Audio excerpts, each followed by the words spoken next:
रामल foundation का जो सहयोग है, एक डेवलपमेंट पार्टनर है, सरकार के साथ मिलकर काम कर रही है।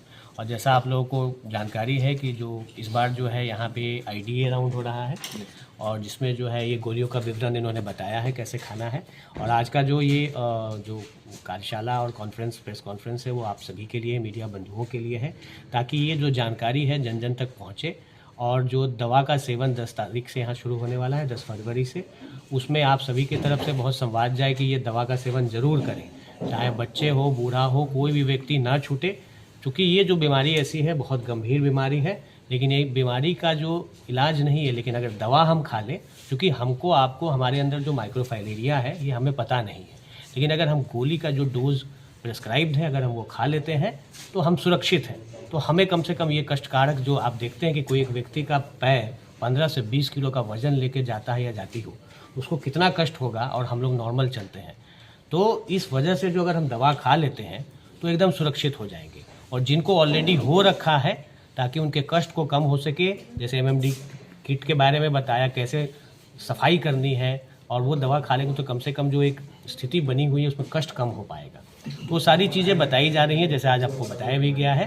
और आंकड़ा आप लोगों ने, सभी लोगों ने देखा है कि क्या वस्तु स्थिति है।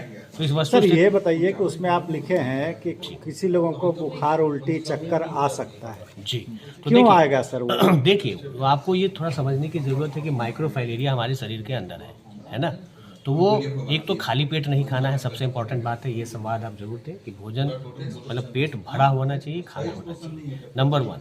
और कई दफ़ा जो रिएक्शन होता है, आप लोग भी सुन के आते होंगे कि वो माइक्रोफाइलेरिया शरीर के अंदर है और वो दवा काम कर रही है। तो ये पॉजिटिव चीज़ है, कोई नेगेटिव चीज़ नहीं है, तो उसे घबराने की ज़रूरत नहीं है। वहाँ पे हमारे हेल्थ फैसिलिटी के लोग रहते हैं और सपोर्ट में रहते हैं, तो ऐसा कोई घबराने की बात नहीं है। सर आप लोगों को यह सूचना मिली है क्या कि जो आपके कर्मी जाते हैं डोर टू डोर दवा खिलाने के लिए, तो लोग बिलीव नहीं कर पाते हैं, समझ नहीं पाते हैं सही है गलत है, तो ये बिलीव जो है, विश्वास, इसकी कमी नजर आ रही है? जी देखिए, ये तो देखिए एक चीज़ ऐसी है कि ये तो जन जागरूकता का विषय है ना। तो चूंकि अगर हमें नहीं मालूम है आज से पहले, और अगर हमें मालूम हो जाता है तो हम जागरूक हो गए। अगर हम जागरूक हो गए तो हम एक आपसे भी रिक्वेस्ट करेंगे कि एक व्यक्ति दूसरे व्यक्ति को संवाद दें। और मीडिया की तो भूमिका सबसे बड़ी भूमिका है। तो ये संवाद जन जन तक पहुंचता है, चाहे वो अखबार हो, आज तो सोशल मीडिया का ज़माना है, लोग यूट्यूब खोल के ऑनलाइन देख लेते हैं। मुझे लगता है कि ये बहुत बड़ा विषय है, जो कि संवादहीनता की वजह से जो है लोग घबराते हैं कि भाई हम दवा क्यों खाएं, नहीं खाएं, तो दूसरा बात है कि क्या हो जाएगा। तो ये जो है घबराहट को दूर करना जो है हमारा धर्म है, और हम लोग जो है इसको कर रहे हैं, पूरी टीम कर रही है, सरकार भी पूरी लगी हुई है। तो यही विषय है। सरकार की जो सिस्टम है इतनी बेहतरीन बनी हुई है